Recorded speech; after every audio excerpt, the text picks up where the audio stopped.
Sharla, today is about you, so we're going to get started. Are you ready? I'm ready. Okay, could you please tell me who you are and what do you do? Well, I'm Sharla, and I'm a sign language interpreter. I'm assuming that's what you're asking. Yes, I'm I an American am. Sign Language interpreter. Yes, okay, and how long have you been doing that for? Since 1994, so what is that, 32 years? Well, I'm about to turn 30, so yeah, 32. That's scary. Yeah. Yes, it is. Well, moving on from that scary part, I want to talk about your start in ASL. I know that you went to a special camp in Maine that kind of exposed you to that. So I was wondering, what did you see at that camp and what people did you experience? Well, I started going, it was in Camden, Maine. It was a camp called Bishopswood, and my mother sent my brother and I, she was a single mother, she sent us there to, have something to do while she was at work and keep us occupied and so on and so forth. So we started out with just a week and we're like, all right, we'll go.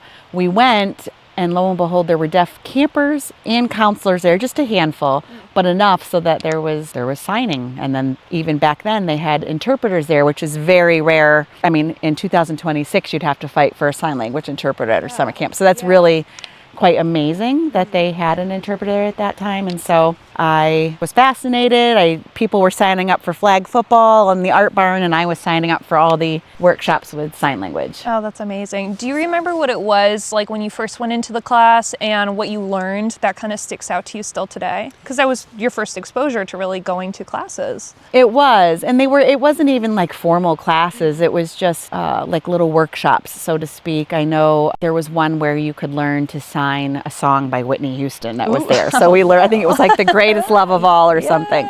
So I took that, and then in my cabin, I actually had a cabin mate who was deaf. So I spent all my time talking to her. Yeah. So it was, and watching the interpreter when we would have all camp activities and stuff like that. That didn't make you feel uncomfortable that you couldn't understand things right away? How'd that make you feel?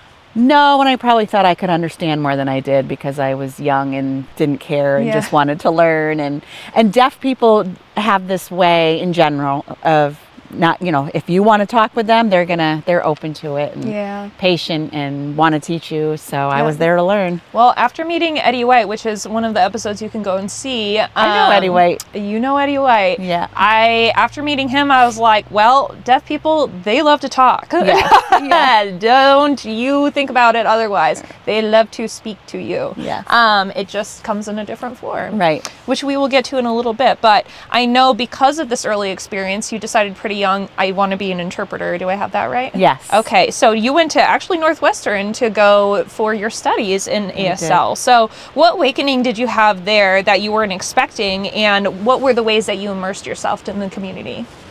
So I graduated at 17 and I grew up in Maine and got in my little car and moved down here and went to that tiny little program. It wasn't even like I was moving to some big university, but they did have a dorm, they called it. It was actually a giant house, and it was for students in the interpreter training program and deaf students. And it was kind of under the guise of the interpreting students could benefit because they could learn from each other. A lot of the deaf students did come from far away because they had a program that supported deaf individuals in their studies, meaning they had an interpreter program, or interpreting services rather, note-taking services, and it was well established. So it served a lot of purposes. So I, being from out of state, I moved there, and I did not know the half of what I thought I knew. So I was humbled immediately and said, oh, I have a lot of learning to do. I really actually don't know anything at all. It was very basic. Was there anything big that you were like, oh my God, I really thought I had this part down?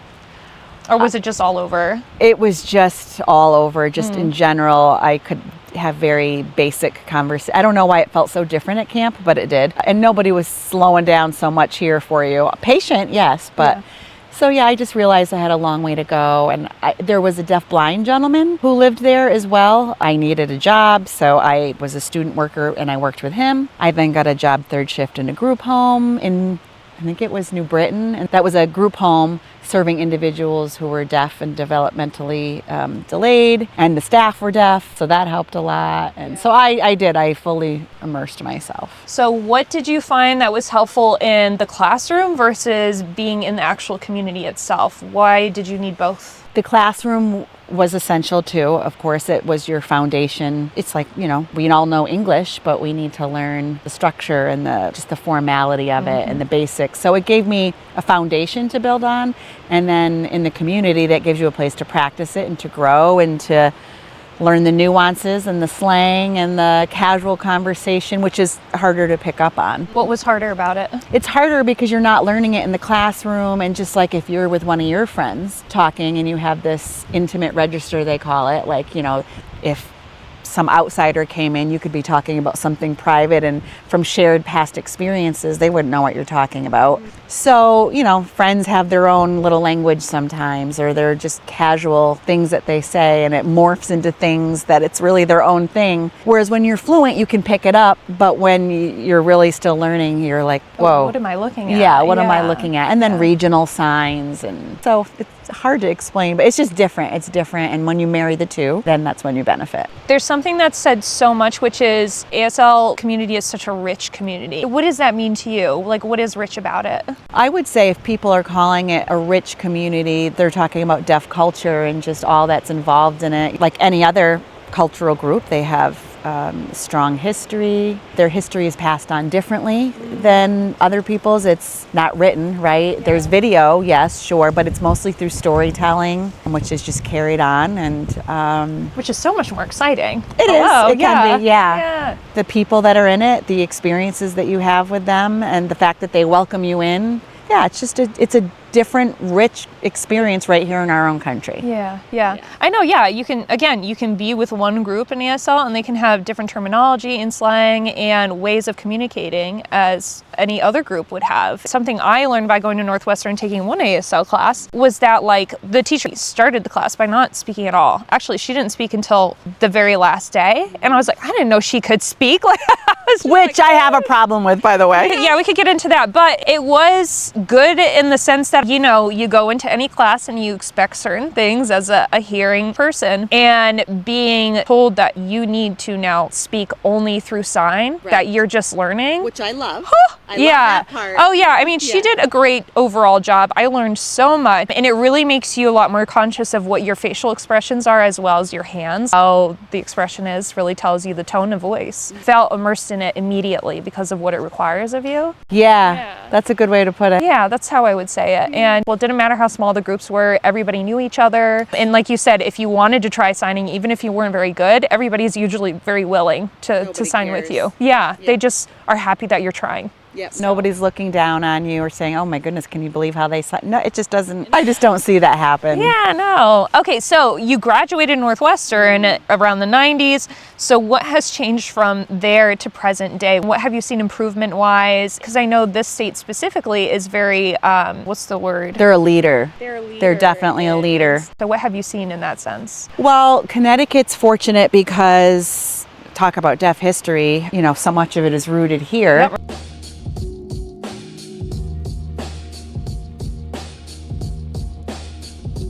Right in Hartford. Right in Hartford. First school for the deaf was in Hartford, actually. It's now in West Hartford, but it actually was in Hartford, like you said, in 1817. What's changed even since I have been in the field, it's changed so much. It's more respected and actually seen and treated as the profession that it is. Whereas, back in the day, you had hearing children of deaf parents, CODAs, they call them, children of deaf adults. They'd be at their parents' doctor's appointments interpreting for them. And I'm sure the parents didn't want that. That's their personal business. The kids, they don't want to do that. It gets very complicated. And anyways, we could talk about that for a whole other session. But so that just doesn't happen anymore. And in part, I don't remember the exact year, but it was during my time in college that the Americans with Disabilities Act passed. Americans with Disabilities Act into law today. He did it at a ceremony on the White House South Lawn, calling the legislation an historic new Civil Rights Act.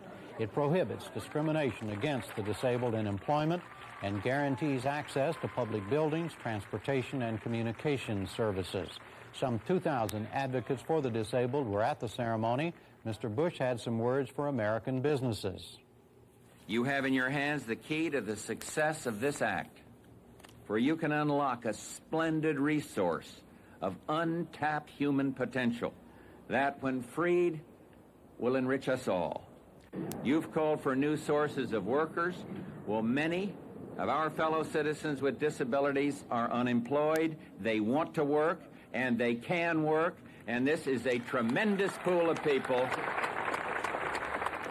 And remember, this is a tremendous pool of people who will bring to jobs diversity, loyalty, proven low turnover rate, and only one request: the chance to prove themselves. People who have been around a lot less, who are a lot younger than I am, might think it's been around for however long, but it really was just back in the 90s that it was passed, and as a result, businesses and medical professionals and other entities are held responsible for making sure they make their businesses and their practices accessible, just like you would a wheelchair ramp. People fight it because, and I understand, because it's an expense, and like a wheelchair ramp is a very expensive thing, but it's you invest in it and it's done. It's far better. It has a ways to go. There are some businesses that we still fight, because I'm also a interpreter scheduler coordinator for an agency. I'll often going to bat for example, the thing that comes to mind immediately is funeral homes. That's one of the last holdouts of, they don't just automatically say, oh, we'll arrange an interpreter for you. We'll have deaf people calling us, or families of deaf members where a loved one has passed away, and they're like, I just need, we don't have time, I'm just going to self-pay, and we'll say, hold on, let us try to go to bat for you, and we just, take that part of the ADA out and we put it in an email, and it usually works. But that's one of the last holdouts. There are exemptions in the law, but for people who should be included in that law, the fact that some are still holding out is not so great.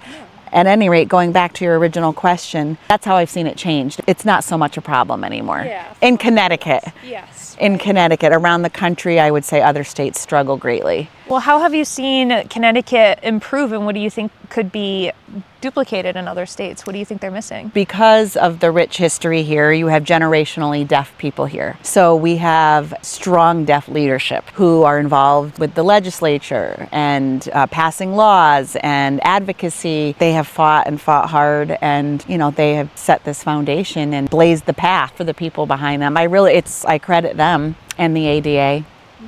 So amazing. Yeah. Well, that moves me to my next question, which is really about stigmas. So some people might hear like, what do you mean the deaf community is speaking for themselves? They can't speak. It's like, yeah, no shit, okay? But everybody has their own voice in their own mind, and all that interpreting is doing is allowing them to be a part of the table, and again, it is a world that they were not thought of originally. And that's why I didn't grow up learning ASL, and most people in America have not. But I was wondering what stigmas you still see today, and why do you think that persists?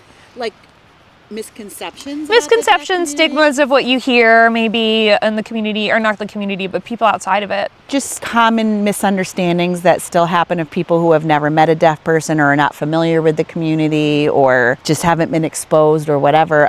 They might see someone that's deaf with a hearing aid and assume automatically that they can speak, or that they can hear everything, and that just fixes everything. So that's one common misunderstanding. And then again, with the doctor's appointments and the medical, they go and they think, it's fine, we don't need an interpreter, we can just write back and forth. Well, English is not their language. Yes. Does not mean that they are not intelligent people. It's not their language. So, when you're going to the doctor, do you want to understand everything that is being told to you? Yeah.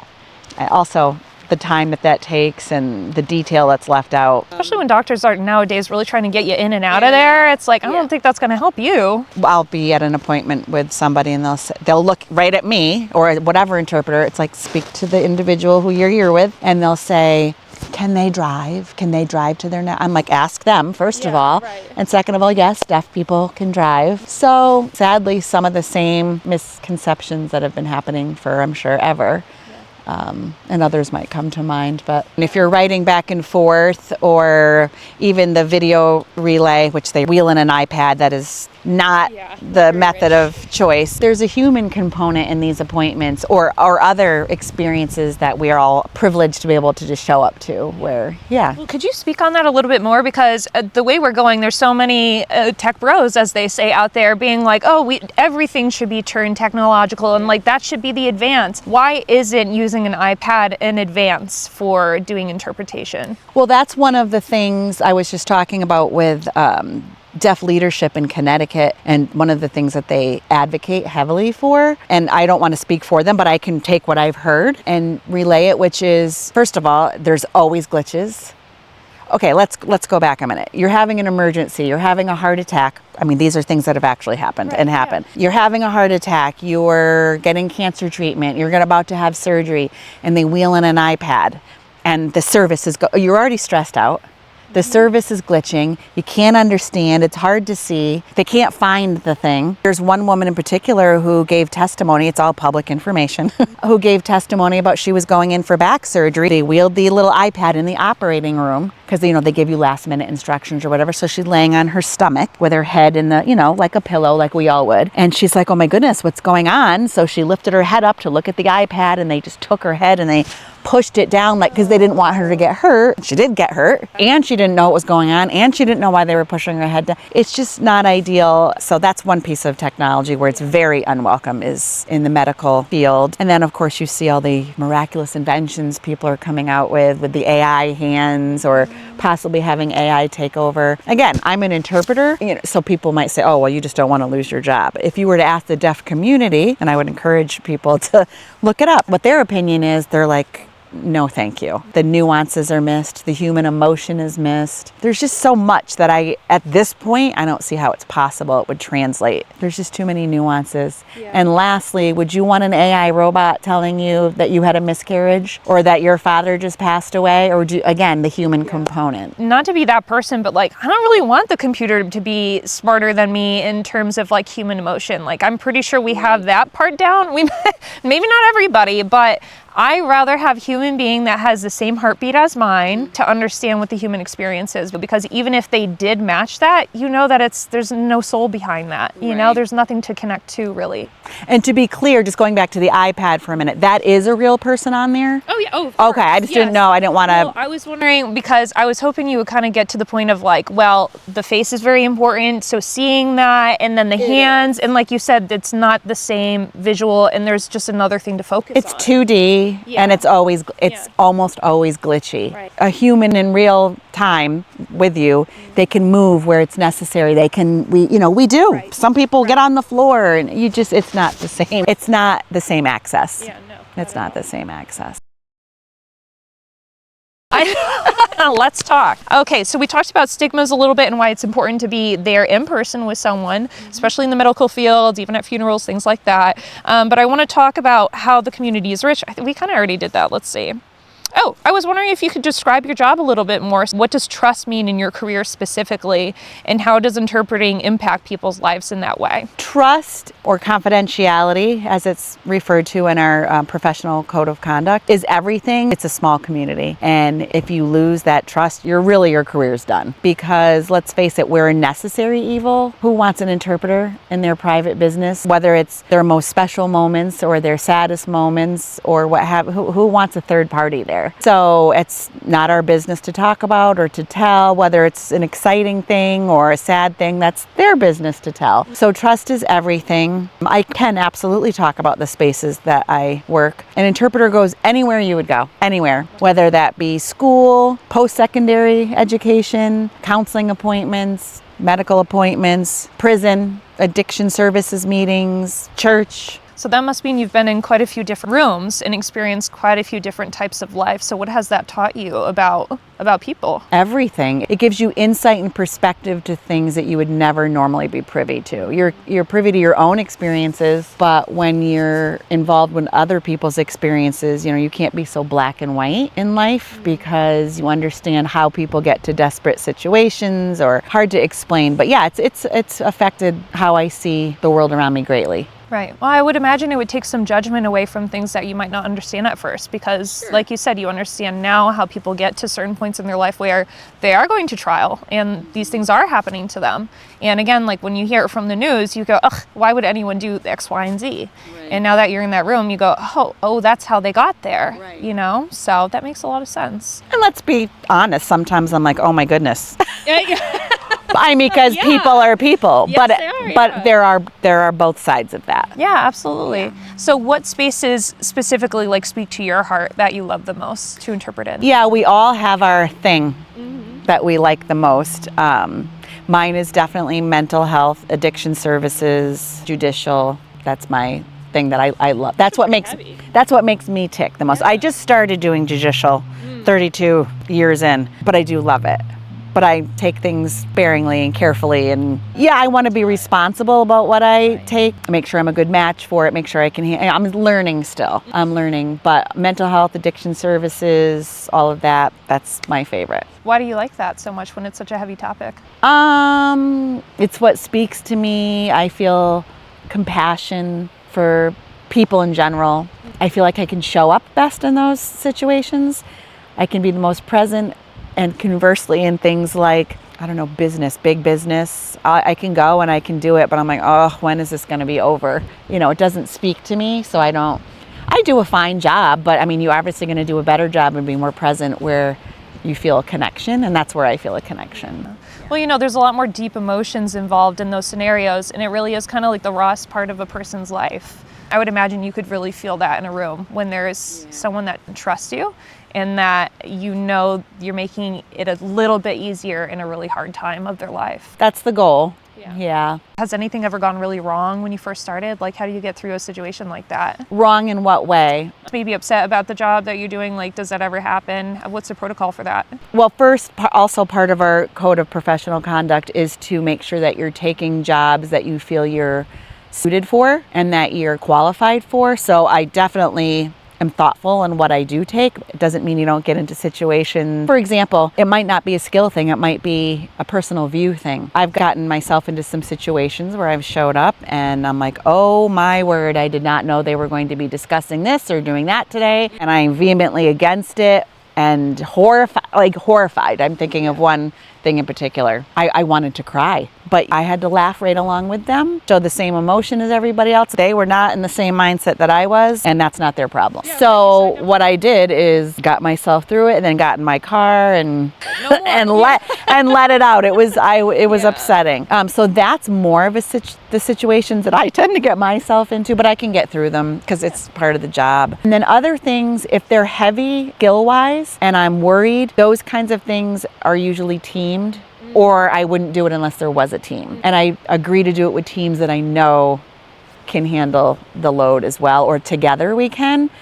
But let's say I did get myself into a situation, and I'm sure I have at some point. It's been so many years. You could say, especially if there's a lot on the line, DCF or court, a mental competency hearing or evaluation or something like that, any interpreter could say, you know what, I'm not understanding the person the way I need to. We really need to reschedule this. And you're expected to do that. They might not like it, meaning the requester, but the goal is communication and accurate communication. I mean, if someone's mental status is dependent on your interpretation, you don't fake it. Could have very serious repercussions. So then you just say time out, and then you would either reschedule. In this day and age, you would bring in a deaf interpreter, certified deaf interpreter, and that's what would be appropriate because nobody can interpret like they can. Right, there's another level of understanding. It's amazing. Okay, so I have to mention Trump's quote, which I'll put above here, or I'll put it in there, but essentially his cabinet came out and said at the beginning of his, I think, second term, that they did not want interpreters in the room because it would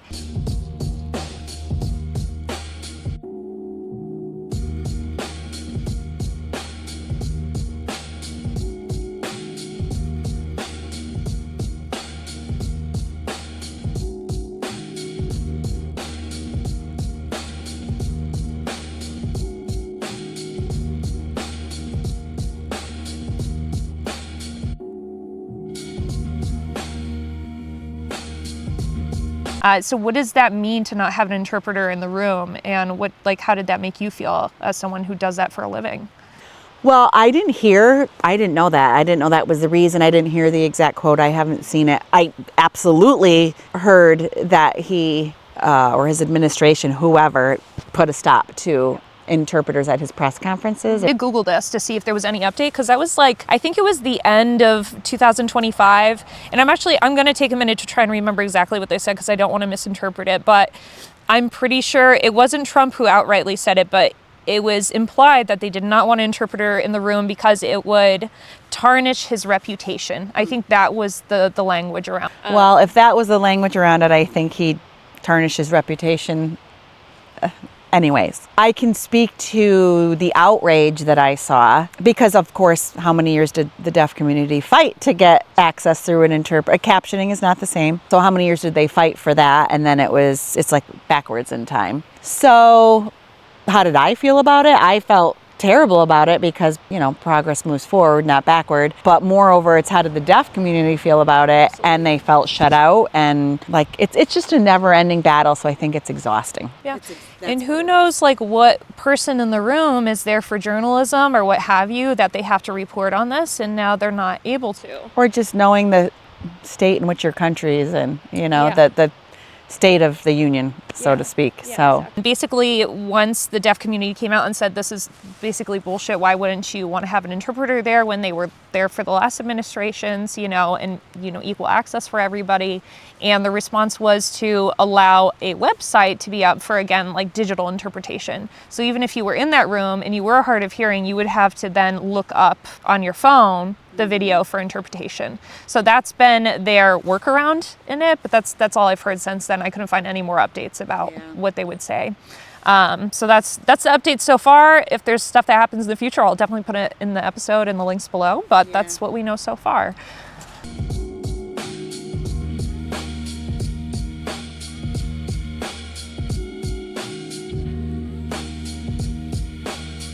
it's not just, that's terrible. But it's, the Super Bowl, it's all over. I don't know why it's seen as such a hindrance to have an interpreter on the screen for people to have things accessible. Why do they just always have to go to this link or that link or watch it on a separate TV while it's going on here?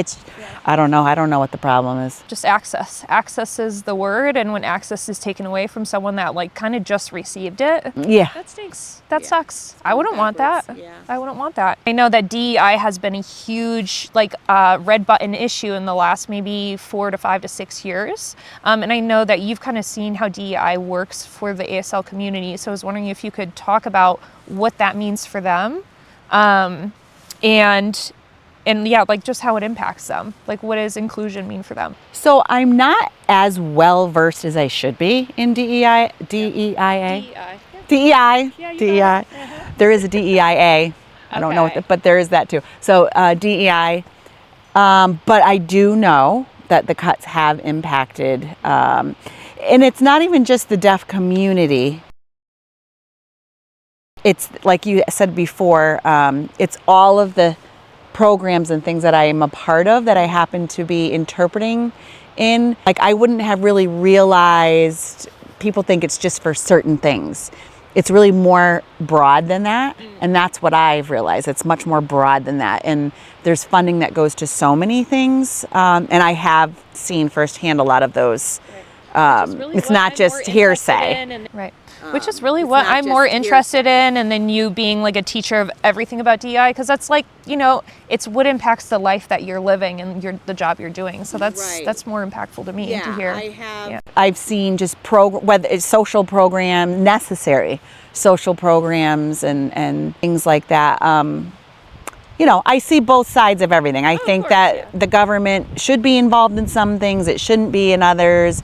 People on all perspectives and walks of life should be able to have their opinions, and they should be respected. But to say it's not impacting anybody and it's not really necessary at all is also not true. So like I said, the whole black and white thing. Yeah, life is very gray. A lot of people don't like to say that, but it is. So, but I'm not as well versed as I should be, so it's hard to speak. Can I ask what social programs you've heard of that have been maybe rolled back, or things you've seen in people?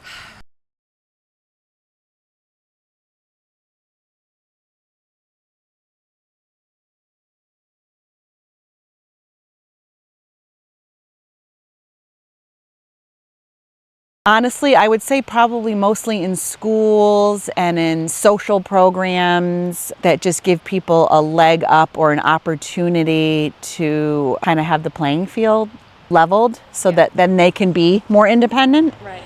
So things that would get people to independent, yes, it's money in the short term, but would get them to independence to then be able to fly. Yeah. I've seen it in different universities. I'm hesitating to name names, but I've seen it in different universities, which I know people probably have an opinion about that too, and just programs that the general public would have access to because they can afford to partake in it or to go, but then that makes it accessible, like to have interpreters there for the deaf community to go, or for other members of the public who wouldn't have the means to normally go. So I've seen that completely slashed. Just things like that. Which, you know, it doesn't sound very connected, but I'm starting to come into a mindset of everything is connected, right? So if you don't have that program when you're 7 to go and learn about different studies or interpretation, you wouldn't have gone on this path maybe. And then with someone who is deaf or hard of hearing, if there is, you know, let's say like an experience out at a science center and there's no interpreter there, well, they're not gonna get the rich experience. So even if you're in the same class with all these other students, you're not getting the same education. So it's more of like, okay, well, it doesn't sound like a big deal now, but that does trickle to other things because they might not understand that they're interested in something because no one interpreted for them. It seems small, especially for someone that is not hearing impaired. You don't have to think about it. The world was built for you and by people like us. Right. And that's what inclusion is. Inclusion is literally getting someone from the outskirts and bringing them in so they understand and are on the same page. And even just in schools, like I used to work in a school right on the outskirt of the city, and they had, I don't know if it was a lottery system or what it was, or school choice, where if you were picked, you could take them from this city and give them the opportunity to go to this school. And then they were just introduced to things at that school that they would never be privy. So it's, again, I'm not speaking very well on DEI, but it's opportunities that are now gone. I'm sure they'll be reintroduced at some point. I don't know. But to say that it doesn't affect anybody, period, end of discussion, is not accurate. Yeah. That's what I can say. Yeah, right. And that makes sense to me. Okay, so you wrote to me that American Sign Language is an ever-evolving language. Can you describe what that means? Any language that's a real language is an evolving language, because language isn't stagnant. It doesn't stay the same. Look at the Webster Dictionary, right? Every year there's new words introduced. So it's a living thing, and it's always evolving and changing. And slang, and these kids that come up, funny to watch them, and they have their little made-up signs that then catch on and spread, and they become real, cool? Real things. It's cool when you're trying to interpret it and you know what they're saying, but no. Well, but it's cute. You got to keep up. You got to keep up, or you don't know. Yeah. Oh, I was wondering, for anybody that doesn't know, could you describe slightly how American Sign Language is different than spoken English? How would the sentence structure be different, or what do we not catch if we don't learn? Yeah, ASL is not English whatsoever, and a lot of times when people are learning sign language, which is completely understandable, they just take the English word and they put it on their hands, and English on the hands is not ASL. So American Sign Language has its own grammar, syntax, it's very visual, it's spatial. There's 5 parameters of sign language. What is it? Hand shape, location, movement, there's 5. And those are the markers of the language, and facial expression. I remember now in my class too that the way she described it to us, she would find a word that was very similar to another word that was very dirty or naughty, and she'd be like, do you want to be interpreting this or that? Because they're right next to each other, and it could mean very different things, and you'll get a different reaction from those 2 very similar signs. So it's good to know what you're saying. Just like learning English or Spanish, you could go up to someone and say something in Spanish that is very, not appropriate. You don't know until you know. Exactly. For example, if you're learning sign and you just say, oh, I have to run to the store, or my nose is running. There's several signs for, a run in your nylons, a runny nose, I'm running down the street, I'm going to take off, I'm going to run now, So it's not just English on the hands. It's just different. It's its own language. That's beautiful. Yeah. And again, that's where the rich cultural thing comes from, is because it's different, it's its own little like microcosm of people. Yeah, very cool. Why should American Sign Language be taught by a qualified deaf individual?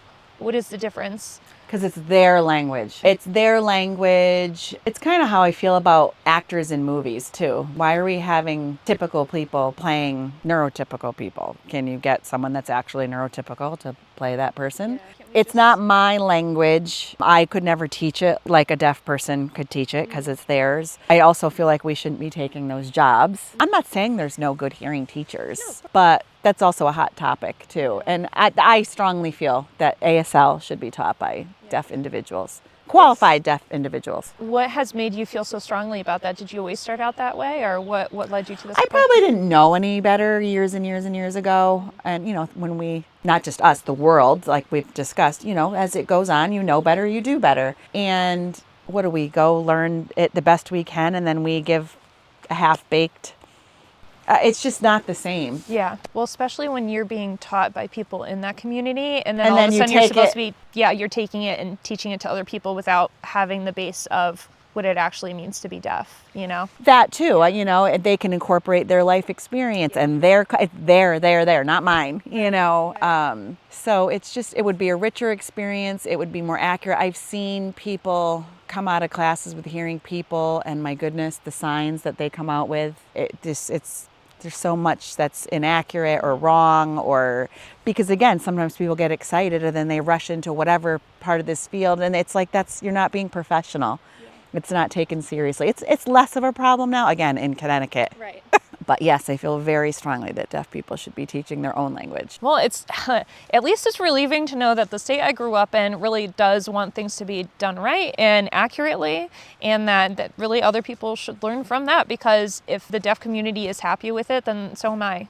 Well, and the deaf community is expecting it. Yes, and that's what absolutely, I love. as they should. Yeah, As they're they should. leading that cause. Yeah, absolutely. Yep, and that's what I learned too about doing some research before this about how did these people get their rights, because we did not start the country by giving them equal access. People in disability communities and deaf communities writing in passionately and repeatedly, in a large number of them speaking up for themselves. Yep. You understand that it's not you fixing everything, it's that you have learned from these people and you want them to teach others, because then it will be more accurate and then we can understand each other better, because that's literally the goal. That's it.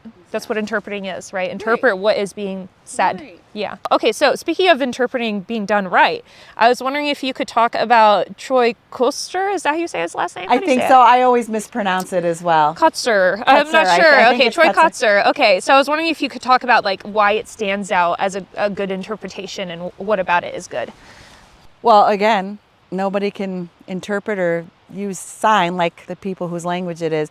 His interpretation of the national anthem at I think it was last year or 2 years ago at the Super Bowl. It was just amazing. It was like a whole history lesson, because first of all, it was so visual and so well done that you felt like you were just there, when that whole thing happened on the ship, and then looking across and seeing the bombs bursting in the air, and the flag was still, the whole thing. I would encourage people to go look it up and watch it. It was just beautiful. It was beautifully done, and you'd be hard pressed to find a hearing person who learned ASL as their second language to do something like that. Yeah. Oh, that's fantastic.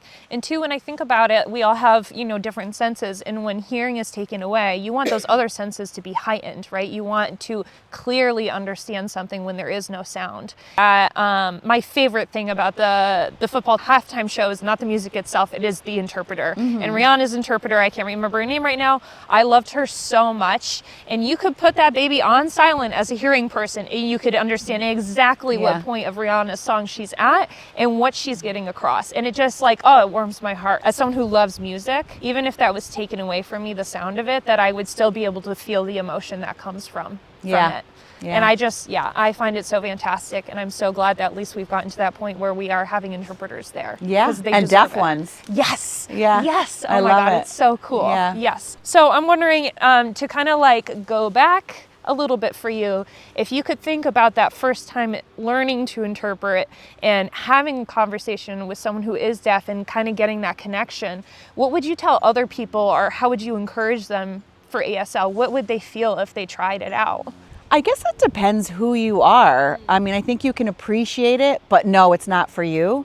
And I think you would know that right away, just like I know that any career involving business or math is not for me. Seriously, right. it's like how Yeah. we're wired. And I feel like if you have a connection with it, then you have a connection with it, and run with it and immerse yourself in the deaf community and, befriend deaf people and go to deaf events, and you'll pick it up in no time. Is there anything you would like to say in ASL to the community right now? A little message for them. Hey, yeah.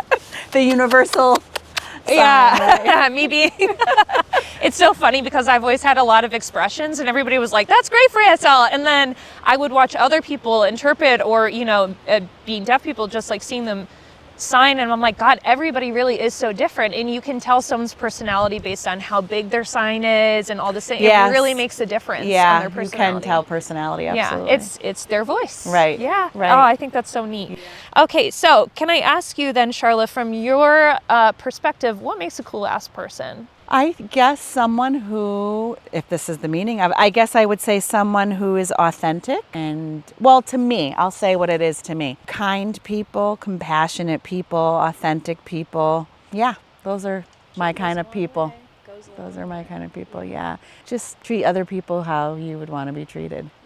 And again, I mean, that really is what your job is all about. Knowing that the person interpreting for them experiences what's going on and understands the brevity of it and is there respectfully for them. Because otherwise it doesn't feel so great, and then you're kind of alone. Yeah. And I don't know about you, but I don't really like to be alone in this world. Right, just put yourself in other people's shoes. Yeah, very cool. All right, well, let's keep on going to do that. Thank you, Okay. Sharla, for coming. Thank we did it. you We for finished. having me. We Yay. did it. Let's go run off and interpret.